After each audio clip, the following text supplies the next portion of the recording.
knew once I saw Jeremy Reaves propose to his girlfriend in the Commanders game last night that that was going to be a trending topic for today. It's sad that there are some people who are so disillusioned with life that they will get upset at an NFL player, somebody they don't know, proposing to his girlfriend without even knowing the backstory, not even knowing how long they've been together, not knowing anything about them, but making a snap judgment simply because they are of different ethnicities. One thing I will say, when it comes to Christians, biblical Christians, the Bible tells us not be unequally yoked. That means you should not be in union in marriage as well as in business, I believe, and in a lot of areas with someone that does not believe the same way you believe.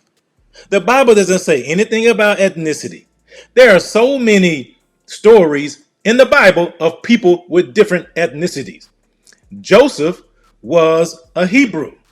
He was from Abram, and Hebrews come from Eber. They were lighter skinned. They're from Shem. But he married an Egyptian. Egyptians come from Ham, Cush. They were darker skinned. Moses married an Ethiopian. So the Bible is not against interracial marriage at all. The Bible has no issues with interracial marriage. It's man that has issues with interracial marriage. It's man that has difficulties with interracial marriage because the devil wants to keep people divided. The devil wants to divide people based upon superficial external characteristics. We're all one race. We're all one race. Acts 17:26. Out of one blood, he created all ethnicities, all nations, and established their boundaries and their dwellings. We're all one. But it saddens me to see the reactions that this player has received simply because he chose to marry his longtime girlfriend. And before we get to the reactions, let me know what you think in the comments. This is what the backstory is to Jeremy Reaves and his girlfriend. Watching the Commanders' safety, Jeremy Reaves got to celebrate two major accomplishments on the field Sunday night. Proposing to longtime girlfriend, she just didn't show up, haters. Longtime girlfriend, Michaela Worley, after he and his teammates beat Atlanta in overtime to clinch a spot in the playoffs. I hate losing, so there's no way I could have done that in the right spirit after a loss. That thing was burning a hole in my pocket. Reaves considered doing it last week, but finally decided to make the move after giving Worley's family a heads up Friday. If we win this game, it's destiny, he said. She's earned it. I can't say enough about her. When I was at my lowest last year, she was there to pick me up every day. She showed up. That's my best friend. Been my best friend since high school. You see that? He has known her since high school. For all you haters and backbenchers in the back, he's known her since high school. Reaves posted after the game that he was glad we got to share that moment with the best fans in the world, and talks about how he had surgery. You can tell a lot about somebody when they are going through the worst and how they handle it. I was going through the worst last year, coming off an ACL. Couldn't do anything. Couldn't be my own man. And she was the crutch there when I couldn't do it myself. Think about that. His now fiance was there for him at his lowest point. And the problem that we have, in particular in the black community, and in some elements of the black community, in particular the boss chicks, the ones that say they don't need a man, but when they see stuff like this, they get mad about it. They think that black men are going out here looking for people that are of a different ethnicity because they hate themselves, because they have no respect for themselves. You don't love your mama.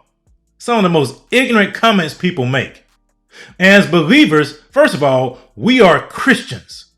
We happen to have different ethnicities, but we're Christians first. So as a Christian, it should not even matter, in my opinion, what the ethnicity of the other person is, as long as that person loves God, as long as that person is respectful to you, as long as that person demonstrates the heart of God, demonstrates a real relationship with Christ. That's all that matters. But unfortunately, you're going to have the trolls online that have the typical responses when you see something like this. Here's the first one. Why do black athletes chase white women? They don't. Here's another one. We finna wake up to think pieces about how bro hates himself. Exactly. Here, Dr. Umar Johnson. Why is it people love people like Dr. Umar Johnson, who has done nothing for the black community? All he does is spew hatred and racial division. But yet black folks love to quote Dr. Umar Johnson. Is he married? Does he have a relationship with anybody? How is he qualified to give advice? That's my question. Somebody please let me know. How is this man qualified to give advice? Is he married? Does he have a family? I haven't checked the comments yet, but I can guess what a lot of it is. Negative criticism because he's black, he's an athlete, and she's white. I hope I'm wrong. I'm gonna look at the comments now to confirm. We lost another one, gents, but white women don't spice their chicken. The amount of publicity this engagement got, I can't wait until Travis proposes to Taylor Swift. It will break the internet. Wow, now they're making fun of her, what she had on. This is crazy. Black women and white men big mad. Yeah, that's right. Another one bites the dust. Wow, this is so sad. Ancestors cry. People really mad because he didn't marry a black woman. Lord have mercy. Milk is in high demand. It's funny that most of the rich and talented blacks don't want to marry a black girl. That's not true. First of all, it does not matter. Why does it matter to people who someone else that you don't even know marries? That does not matter. But people are this social media age has made people so isolated and so divided. People are not connected like they once were. People are divided. Even more divided today than they were doing real segregation and doing real discrimination. Yes, I will stand on that. More people are divided today than they were back during real segregation and real discrimination. Because black families were intact back then. The family was together. The family unit was together. This is what the typical response was going to be. Because you will never become what you hate. If you go around saying that you hate white people and white supremacy and all this stuff, you will never become a person that's full of love and full of joy because you have that hatred in your heart. And you call yourself a Christian? The Bible says if you regard iniquity in your heart, God will not hear you. So don't expect your prayers to be answered if you're walking around with hatred in your heart because somebody looks different than you.